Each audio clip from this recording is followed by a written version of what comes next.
오늘 사도행전 20장에서는 바울이 3차 전도 여행을 마무리하는 내용입니다. 어떠한 심정으로 바울이 하나님의 교회, 그리스도의 몸된 교회를 세웠는지를 오늘 본문이 잘 보여줍니다. 먼저 1절로 6절에서는 에베소를 떠나서 마게도니아와 아가야로 건너가서 교회를 돌아봅니다. 이 지역은 지난 2차 전도 여행 때 교회를 세웠던 곳들입니다. 사도가 떠나온 뒤에 계속해서 복음을 잘 전하고 있는지를 돌아보았습니다. 마게도니아의 빌립보와 베레아와 데살로니가 교회 등에서 복음을 전하였습니다. 약 1년 반 정도의 기간 동안에 이곳에 머물러서 복음을 전했습니다. 아마 일루리곤과 같이 지난 2차 전도 여행 때 가지 않았던 새로운 지역에서도 복음을 전하였습니다.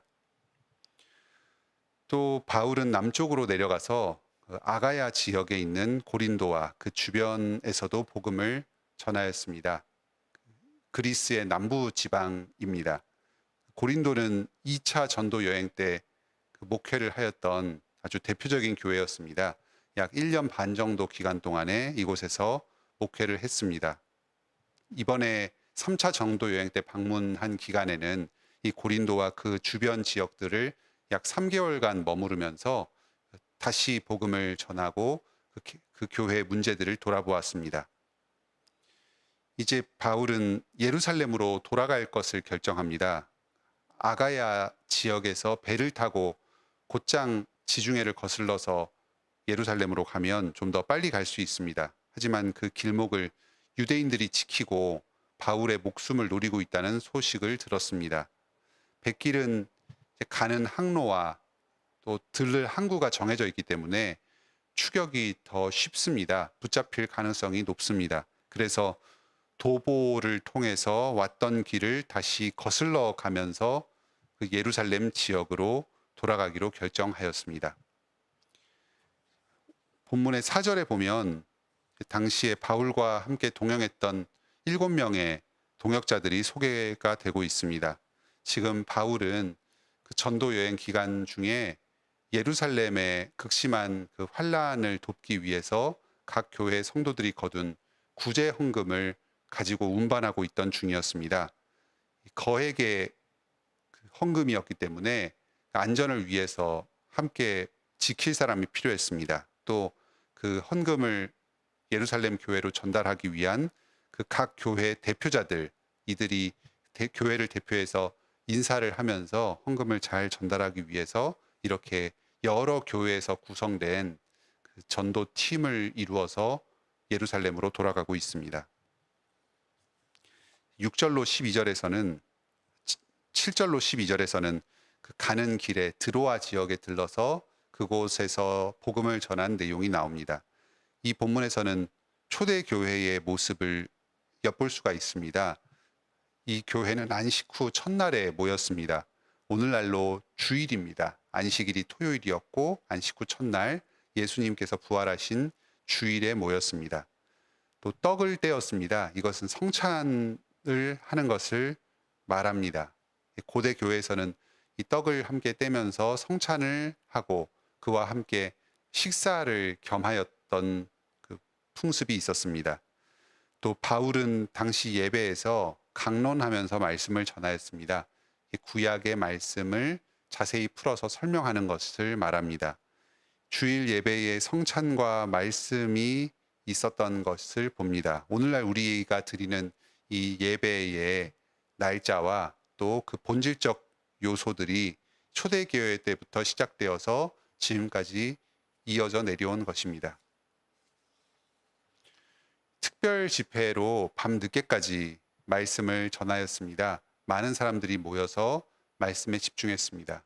그런데 그 중에 유두고라는 청년이 이 3층의 창틀에 걸터 앉아서 강론을 듣다가 피곤해서 졸아서 깊은 잠에 빠졌습니다. 그러다가 그 난간에서 떨어져서 추락사를 하게 되었습니다. 얼마나 피곤했으면 졸다가 깊은 잠이 들어서 그 난간에서 떨어져서 큰 사고를 당하게 되었을까? 당시 육체 노동의 종사하였던 그 대다수 성도들의 그 고단한 삶을 짐작하게 하는 대목입니다. 사람들이 큰 충격과 낙심에 빠졌습니다. 바울은 그 다른 성도들을 안심시키고 그 1층으로 내려가서 청년 유두고의 위에 엎드렸습니다. 주님께 기도하여서 그 청년을 다시 살렸습니다. 주님께서 이렇게 교회가 여러 피곤과 어려움 가운데 모여서 그 예배 드릴 때에 우리의 안전을 지켜주시는 모습이 나옵니다. 우리가 다치지 않고 해함을 당하지 않게 지켜주십니다. 그리고 혹시라도 사고가 생겼을 때에는 그 사고를 치유하여 주시고 회복시켜 주십니다. 오늘날 우리가 여러 부족함과 어려움 가운데에 모여서 예배 드릴 때에 어떤 안전상의 문제가 생길 수 있습니다. 또 성도들의 건강상의 어려움을 겪을 수도 있습니다. 하지만 그 주님께서 우리의 안전을 지켜주십니다. 계속해서 예배할 수 있도록 우리의 여건을 붙들어 주십니다. 그리고 우리가 설령 어떤 문제가 생겼을 때에 그 문제를 회복시켜 주시고 치유하여 주십니다. 계속해서 예배 드릴 수 있도록 붙잡아 주십니다. 이런 주님의 신실하심을 신뢰합시다. 어떠한 어려움 가운데서도 말씀을 듣고 예배하기에 힘씁시다. 이어서 13절로 16절에서는 다시 여행을 시작하는 내용이 나옵니다. 이 드로아 지역에서 전도팀과 잠시 헤어집니다. 여기 본문에서 우리라고 하여서 사도행전을 저술한 누가가 이 사역팀에 속해 있었습니다. 이들은 먼저 배를 타고 남쪽 지역으로 아소까지 가게 됩니다. 그리고 그곳까지 바울은 도보로 이동합니다. 그 주변에 있었던 교회들을 돌아보면서 말씀을 전했던 것 같습니다. 아소에서 합류해서 바울은 그 다른 팀원들과 함께 배를 타고 또 이동합니다. 밀레도라는 항구까지 도착했습니다. 이 바로 근처에 에베소가 있는 지역이었습니다. 그런데 바울은 이 에베소에 들르지 않고 곧장 예루살렘을 향합니다. 에베소는 불과 얼마 전까지 바울이 약 3년 동안 목회했던 아주 중요한 도시였습니다. 그 지역에 들러서 전해줄 말들도 있었을 것입니다. 하지만 이 오순절 절기를 맞아서 이 예루살렘으로 가기 위해서 시간이 얼마 없었습니다. 그래서 들르지는 못하고 대신에 에베소에 있는 장로들을 이 밀레도 항구까지 오도록 청하였습니다. 그들과 작별 인사를 하면서 여러 목회에 필요한 조언들을 건네고자 합니다.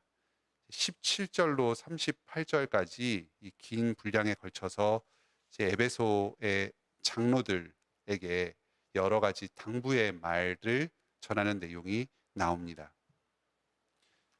크게 전반부에서는 바울이 자신의 목회 사역을 간증합니다. 자기가 지금까지 어떻게 목회를 하였는지를 설명해 줍니다. 그래서 이 에베소에서 온 장로들, 오늘날로 치면 목사와 장로의 무리들입니다. 이 사람들에게 자신의 본을 따라서 앞으로 이 남은 기간 동안 에베소 지역에서 어떻게 목회를 해야 될지를 가르쳐 줍니다. 크게 4가지로 자신의 사역의 특징을 설명하고 있습니다. 먼저 첫째는 19절에 겸손과 눈물로 목회했습니다.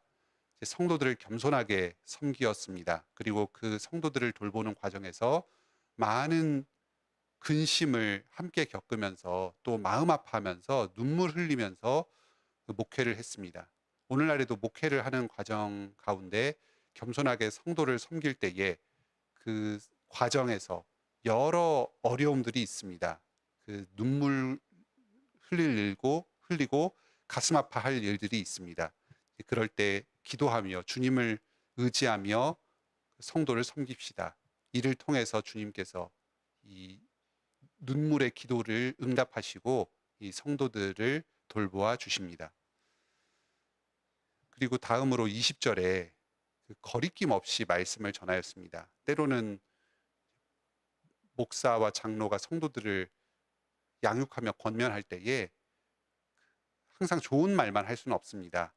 그 잘못을 지적하기도 하고 때로는 그 성도의 생각에 어긋나는 조언을 해야 될 때도 있습니다. 이제 그럴 때에 성도들의 마음을 얻고 환심을 사기 위해서 아첨하는 식으로 듣기 좋은 말만 하지는 않았습니다. 때로는 마음을 거스르는 그런 이야기까지도 거리낌 없이 하였습니다. 이렇게 할 수 있는 것은 이 사도가 사람을 보고 목회를 한 것이 아니라 하나님의 명령에 충성해서 하나님을 보고 목회를 하였기 때문입니다. 이로 말미암아서 사도는 모든 사람들의 피에 대해서 깨끗하다 합니다. 성도들이 죄 가운데 있다고 할지라도 목사는 그 말씀을 분명하게 전하고 책망하고 훈계를 하였기 때문에 그 성도들이 범하는 죄와 잘못으로부터 떳떳하다는 것입니다. 반면에 목사가 성도들의 눈치를 보고 아첨하면서 죄 가운데 머물러 있을 때에도 그것을 훈계하며 벗어나도록 권면하지 않았다면 그 성도들의 죄값에 대해서 목사와 장로 또한 동일한 책임을 함께 지게 될 것입니다. 다음으로 이 사도는 오직 하나님께 대한 회개와 우리 주 예수 그리스도에 대한 믿음의 복음을 증거하였다 합니다. 21절입니다. 사도가 전한 것은 이 하나님과 예수 그리스도의 복음입니다. 회개와 믿음을 전하였습니다. 여러 세상적인 지혜 또 어떤 말씀의 본질에서 벗어난 부차적인 것들을 다양하게 전하는데 힘쓰지 않았습니다. 이 복음의 본질을 붙잡고 이 하나님을 향한 회개의 복음, 예수 그리스도께 대한 믿음의 복음을 신실하게 전하였습니다. 마지막으로 넷째로 23절에서 바울은 오직 성령이 내 각 성에서 증언하여서 결박과 환난이 기다린다 합니다. 고난을 향하여서 담대하게 가고 있습니다. 지금 바울은 에베소를 떠나서 예루살렘으로 향합니다. 이 예루살렘에서 자신을 향한 핍박이 있고 자신이 결국 죽임 당할 것을 예상하고 있습니다. 하지만 이 복음 증거하고 또 예수님의 명령에 충성하기 위해서 이 죽음을 두려워하지 않고 예루살렘을 향합니다.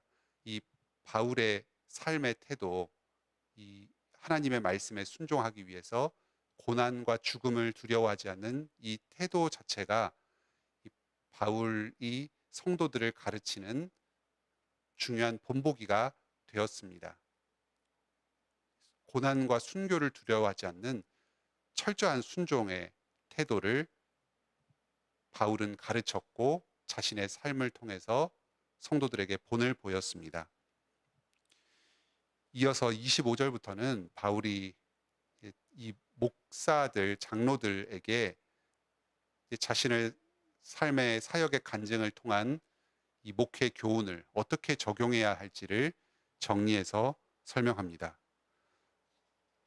먼저 바울은 이 장로들에게 계속해서 자신의 뒤를 이어서 하나님의 말씀을 신실하게 전할 것을 권면합니다. 말씀을 맡깁니다. 바울이 계속해서 이 에베소 교회에 머무르면서 말씀을 전할 수 없습니다. 자신의 사명이 다하고 또 때가 되면 자리를 옮겨야만 합니다. 그럴 때 자신의 후임자들에게 이 말씀을 맡겨서 자기를 이어서 계속해서 신실하게 전하도록 합니다. 또 이어서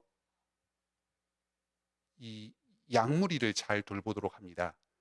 단순히 말씀을 예배 때 선포하고 잘 가르치기만 한다고 해서 이 성도들이 그 말씀 안에서 바로 서는 것은 아닙니다. 곁에서 세심하게 살피고 필요한 경우에는 조언도 하면서 실제 들은 말씀을 자기 삶에 적용해서 순종할 수 있도록 도와주어야 합니다. 이 목양을 하는 역할이 이 목사와 장로들에게 맡겨져 있습니다. 이어서 이 성도들을 잘 베풀어야 합니다.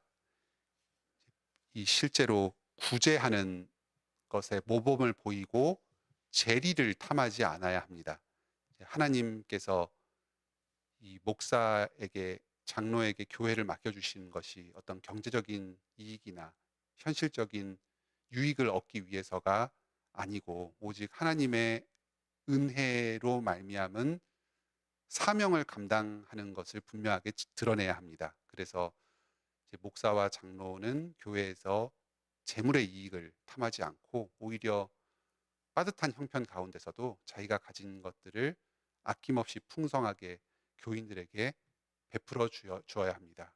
이러한 장로들의 수고를 통해서 이 교회가 성장하고 그리스도의 형상으로 점점 닮아가게 될 것입니다. 오늘 말씀을 통해서 사도 바울이 이 하나님의 교회를 얼마나 사랑과 수고로 섬겼는지를 알 수 있습니다. 또 구체적으로 이 에베소 장로들에게 주신 말씀을 통해서 오늘날 사역자들, 목사와 장로들이 어떠한 마음으로 성도들을 잘 돌보고 양육해야 하는지를 우리에게 가르쳐 주었습니다. 우리 교회의 목사님과 또 장로님들, 또 여러 부교역자들이 이러한 사도 바울의 모범을 따라서 이 가르침을 따라서 이 예수 그리스도의 교회를 신실하게 섬길 수 있도록 함께 기도해 주시기 바랍니다. 다음 세대의 목사와 장로들이 계속해서 우리 교회를 통해 배출되고 주님의 복음이 대를 이어서 전수되도록 함께 기도합시다. 또 우리 각 가정의 성도들이 자기의 주어진 분야에서 작은 이 장로로서 이 작은 그리스도의 제자로서 자신에게 맡겨진 이 가족들과 또 주변에 있는 성도들을 돌아보고 섬길 책임이 맡겨져 있습니다. 이 장로적인 직분이 우리 모든 성도들에게 부분적으로 주어져 있습니다. 우리 모든 성도들이 참 예수 그리스도의 은혜를 힘입어서 자기를 부인하며 다른 성도들을 섬기는 데 더욱 힘쓰도록 합시다. 오늘도 주님께서 이 사도를 통해서 전수된 복음을 우리에게 맡겨주셨습니다. 우리가 이 복음으로 은혜 누리며 또 이 복음을 다른 사람들과 다음 세대에 전수하며 주님 안에서 큰 기쁨을 누리는 복된 하루를 보내시기 바랍니다. 함께 기도합시다. 하늘에 계신 우리 아버지, 이 주님께서 우리에게 복음으로 구원의 은혜를 주시고 또 이 복음을 우리에게 맡겨주셔서 주님의 구원의 사역에 동참하게 하여 주시니 감사드립니다. 특히 교회의 목사와 장로와 집사의 직분자들을 세워주셔서 예수 그리스도를 이어서 사도를 이어서 계속해서 복음을 전하며 교회를 세우게 하여 주시니 감사드립니다. 저희는 참으로 죄인이고 연약한 자입니다. 가진 것이 없는 자입니다. 오직 주님의 은혜로 말미암아서만 저희에게 맡겨주신 여러 사명들을 감당할 수 있사오니 계속해서 힘주시고 은혜를 공급하여 주시옵소서. 자기의 마음을 붙들어 주셔서 인간적인 탐욕과 이해관계와 자기의 편의에 치우치지 않게 하여 주시고 오직 이 예수 그리스도와 사도의 모범을 따라서 신실하게 자기를 부인하고 교회를 섬기게 하여 주시옵소서. 어떤 인간적인 마음을 얻는 데 힘쓰지 않게 하여 주시고 정직하게 복음을 전하고 나의 유익이 아니라 상대방의 유익만을 구하게 하여 주시옵소서. 어떠한 고난 가운데서도 그 고난을 기뻐하며 주님의 말씀에 순종할 수 있는 믿음의 담력을 허락하여 주시옵소서. 우리 각 성도들의 삶 가운데 주님과 동행하는 그 달콤한 기쁨을 허락하여 주시옵소서. 그리하여 억지로 강제적으로가 아니라 참 자원하는 마음으로 기쁨으로 자발적으로 주님의 모든 말씀에 순종하게 하여 주시옵소서. 오늘도 저희가 주님께서 맡겨주신 사명을 감당할 때 필요한 모든 것을 주님께 구합니다. 주님께서 저희의 기도를 들으시고 응답하여 주시옵소서. 모든 필요를 공급하여 주시고 또 부족함 가운데서도 자족할 수 있는 지혜를 허락하여 주시옵소서. 오늘도 저희의 모든 삶을 통해서 삼위일체 하나님께 영광 올려드리길 원합니다. 우리 구주 예수 그리스도의 이름으로 기도드립니다. 아멘. 은혜로운 기도의 시간 되시길 바랍니다.